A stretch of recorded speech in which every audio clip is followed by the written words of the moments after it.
मोदी का एक फोन आते ही रातों रात दिल्ली पहुंच गए योगी। बंद कमरे में शाह और नड्डा से हुई मुलाकात, लखनऊ में मची हलचल। यूपी की सियासत से जुड़ी बहुत बड़ी खबर। लापरवाह मंत्रियों पर योगी को आया गुस्सा। फाइनल लिस्ट तैयार, कुछ की जाएगी कुर्सी, कुछ के बदले जाएंगे विभाग। तय हो गया 80 सीटों पर जीत का प्लान।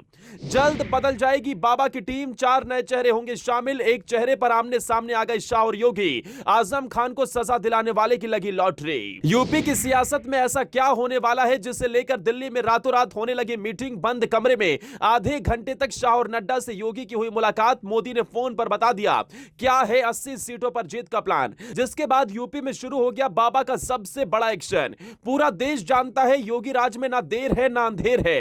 यहां हर किसी का हिसाब होता है, चाहे वो संतरी हो या मंत्री। जिसने भी अपनी जिम्मेदारी को नहीं समझा उसका हिसाब बाबा कर देते हैं। अब एक बार फिर जब पूरे देश में वर्ल्ड कप की चर्चा है, तभी योगी ने अपनी टीम में कुछ खिलाड़ियों को मौका देने का प्लान बना लिया है, तो कुछ को टीम से बाहर का रास्ता दिखाने का भी। इस बात के पक्के सबूत हैं कि जल्दी योगी कैबिनेट का विस्तार होगा, तो कुछ लापरवाह मंत्रियों पर गाज गिरनी भी तय है। बीते 24 घंटे में यूपी की सियासत में कई बड़े घटनाक्रम हुए। पहले दिल्ली पहुंचकर नड्डा और शाह से योगी की मुलाकात, फिर लखनऊ में राज्यपाल से मिलने पहुंचे सीएम। रातों रात राजधानी पहुंच गए दारा सिंह और ओम प्रकाश। भगवान राम के दरबार में हुई कैबिनेट बैठक। मोदी के एक फोन से सेट हो गया 80 सीट पर जीत का प्लान। 24 घंटे में हो जाएगा यूपी में कैबिनेट विस्तार। कौन से वो चेहरे हैं जो योगी की नई टीम में शामिल होंगे, किनका पत्ता साफ होगा, वो जानने से पहले भगवान राम की नगरी अयोध्या में हुई योगी की पहली कैबिनेट बैठक से राज्य की जनता को कौन सी बड़ी सौगात मिली है वो समझ लीजिए। राम कथा पार्क सभागार में हुई इस बैठक में 14 प्रस्तावों पर मुहर लगी। इनमें इनलैंड वाटरवे प्राधिकरण के गठन, अयोध्या में श्री राम जन्मभूमि तीर्थ विकास परिषद के गठन, मां पटेश्वरी देवी पाटन विकास परिषद के साथ ही मुजफ्फरनगर में शुक तीर्थ विकास परिषद के गठन को मंजूरी दी गई।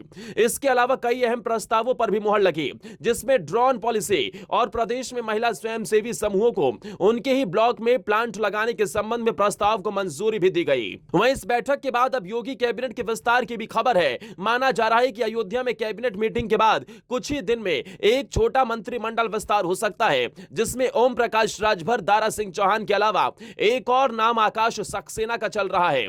दरअसल आजम खान को सजा दिलाने में अहम भूमिका निभाने वाले आकाश सक्सेना को लेकर दिल्ली दरबार से लखनऊ तक इसकी चर्चा है। हो सकता है आकाश सक्सेना को भी मंत्रिमंडल में जगह मिल जाए। मंत्रिमंडल विस्तार की चर्चा ने कई नेताओं के दिलों की धड़कन बढ़ा दी।